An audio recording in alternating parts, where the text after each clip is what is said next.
আউযুবিল্লাহি মিনাশ শাইতানির রাজিম। বিসমিল্লাহির রহমানির রহিম।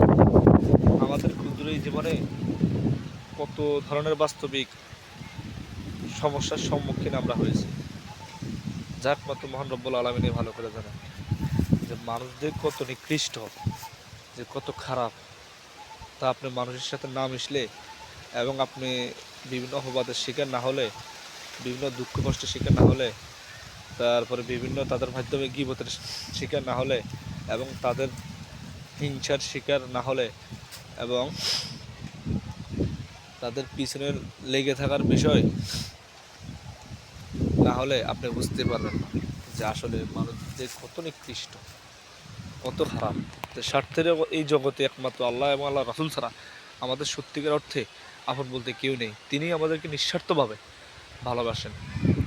তাই আমাদের উচিত আমাদের এই ক্ষুদ্র এই জীবন, আমরা একসময় ছিলাম না, আমরা এখন আছি, আবার থাকবো না, একমাত্র আল্লাহ এবং আল্লাহ রাসূলের সন্তুষ্টির জন্য আমাদের জীবনের যে সময়টুকু আমরা তো অতিবাহিত করি।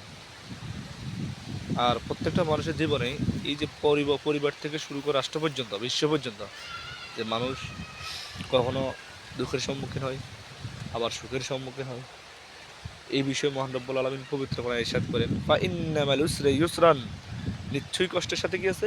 স্বস্তি আছে। মানে সুখের পরে কি আছে?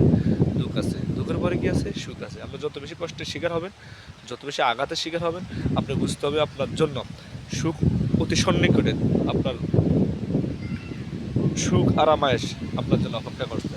ইংরেজিতে একটা ট্রান্সলেশন আছে, every life has ups and down. প্রত্যেক জীবনে উত্থান পতন আছে। আজকে ধনী কালকে গরিব, কালকে ধনী আজকে গরিব, রাতের পরে দিন, দিনের পরে কি রাত। আমি যে বিষয়টা বলছি এই বিষয়টির বিষয়ে আমরা যাতে চিন্তা করতে পারি এবং বাস্তবিক সাথে মিলাতে পারি, এবং এই বিষয়ে আমরা যেন আমল করতে পারি।